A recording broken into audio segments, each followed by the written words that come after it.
2024 का चुनाव होने जा रहा है और कहीं ना कहीं यह चुनाव देश की राजनीति में परिवर्तन लाने का चुनाव है, बदलाव लाने का चुनाव है।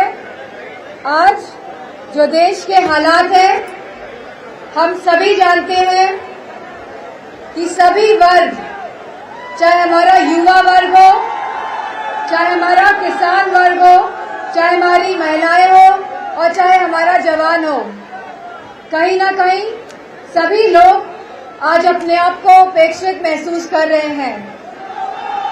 जहां युवाओं के पास कोई रोजगार नहीं है, कोई नौकरी नहीं है और नौकरियों का तो हाल हम सभी जान ही रहे हैं कि किस तरह पेपर लीक करा के बार बार उत्तर प्रदेश में नौकरियों को निरस्त कर दिया जाता है और कहीं ना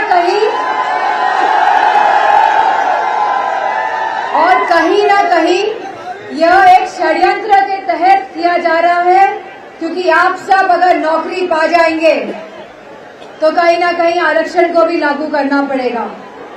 तो यह सरकार जो संविधान के खिलाफ है और लगातार जो लोकतंत्र के खिलाफ काम करती रही है, हमने देखा है कि पूरे देश में किस तरह दबाव की राजनीति का प्रयोग हो रहा है। जहां बड़े बड़े मुख्यमंत्रियों को अपने जेल में डालने का काम किया है, वहीं प्रदेश में, जिले में और गांव-गांव तक आप कहीं ना कहीं दबाव की राजनीति का प्रयोग कर रहे हैं। आपने जिस तरह मेयर के चुनाव में पंजाब में धांधली करी, उसी तरह आपने मैनपुरी में भी हमारे मेयर के चुनाव के प्रत्याशी सुमन वर्मा जी को हराया। हमारे अरुण गुप्ता जी को हराया और दीक्षित जी को भी आपने हराया। और यही नहीं, आपने सम्मानजनक व्यवहार भी नहीं किया हमारे प्रत्याशियों के साथ।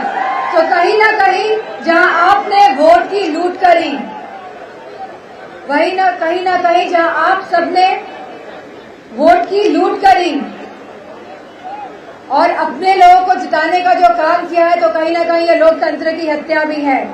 क्योंकि लोकतंत्र में हम सबको अधिकार है कि हम अपने प्रतिनिधि को चुनें, लेकिन आपने जो कार्य किया है और जो आप कार्य कर रहे हैं, जो दबाव की राजनीति का प्रयोग आप सभी समाज और सभी वर्गों पे कर रहे हैं, कहीं ना कहीं यह दबाव की राजनीति को खत्म करने का भी अवसर हम सबके हाथों में है।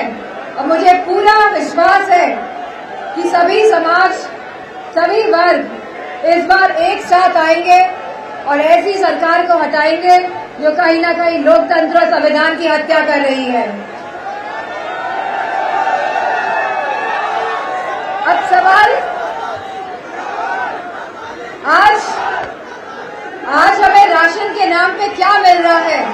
अगर हम देखेंगे तो आज खाली ये लोग राशन के नाम पे बाजरा दे रहे हैं। और अगर हम 10 साल पहले का आकलन करेंगे तो हम सबको यह महसूस होगा कि आज से 10 साल पहले जहां चावल, आटा, मिट्टी का तेल और चीनी भी मिलती थी, आज हमें केवल बाजरा मिल रहा है। तो ये लोग वो लोग हैं जिन्होंने आपके राशन में भी भ्रष्टाचार किया है और राशन में भी लूट मचाने का काम किया है। और मुझे पूरी उम्मीद है कि यह चुनाव, जहां मैनपुरी का हम सब जीत रहे हैं, लेकिन अब लड़ाई है कि हम कितना वोट बढ़ा ले जाएं, हम बूथ में अपना वोट कैसे पहुंचा ले जाएं। और मुझे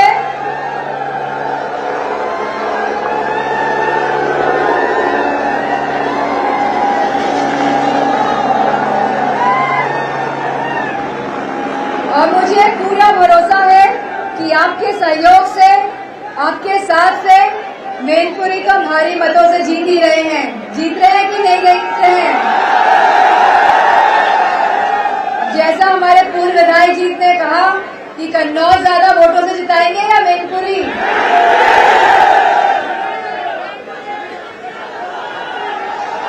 कन्नौज या मैनपुरी, कन्नौज या मैनपुरी।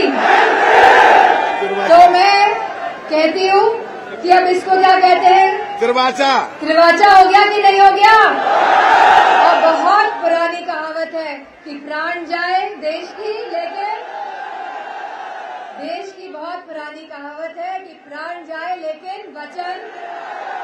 तो मुझे पूरा भरोसा है, जो सहयोग, जो साथ और समर्थन आप सब ने समाजवादी पार्टी का करा है और मेरा भी करा है, मैं आपकी को धन्यवाद देती हूँ। और मुझे पूरा विश्वास है कि आने वाला चुनाव जो बदलाव का चुनाव है, जो कहीं ना कहीं बदलाव के साथ परिवर्तन का चुनाव है और बहुत ही महत्वपूर्ण चुनाव होने जा रहा है, क्योंकि देश का भविष्य और युवाओं का भविष्य इसी चुनाव पे निर्भर करता है। जिस शासन को 10 साल हो गए हैं, शासन को कितने साल हो गए हैं भारतीय जनता पार्टी के? 10 साल, और 7 साल उत्तर प्रदेश के हो गए हैं शासन को। तो 17 साल का शासन बहुत बड़ा होता है बदलाव लाने के लिए, लेकिन कहीं ना कहीं यह सरकार सामर्थ्य नहीं दिखा पाई है बदलाव लाने के लिए। और हमारे युवा, हमारे किसान कहीं ना कहीं मायूस हैं, कहीं ना कहीं आक्रोशित भी है, क्योंकि जो सरकार ने कहा था कि आमदनी हमारे किसान भाइयों की दुगनी कर देंगे, बताइए महंगाई की वजह से आज वो आमदनी आधी रह गई है कि नहीं रह गई है? और बोरी में अब कितना किलो कम मिल रहा है 10 साल के बाद? 10 किलो कम। और अगर आप 5 साल और बढ़ा देंगे तो बताइए 5 साल और 5 किलो और कम हो जाएगा कि नहीं हो जाएगा? तो बोरी में 15 किलो कम तो नहीं करवा देंगे आप लोग? तो मुझे पूरा भरोसा है आप सब लोग अब बूथ की लड़ाई भी जीतेंगे।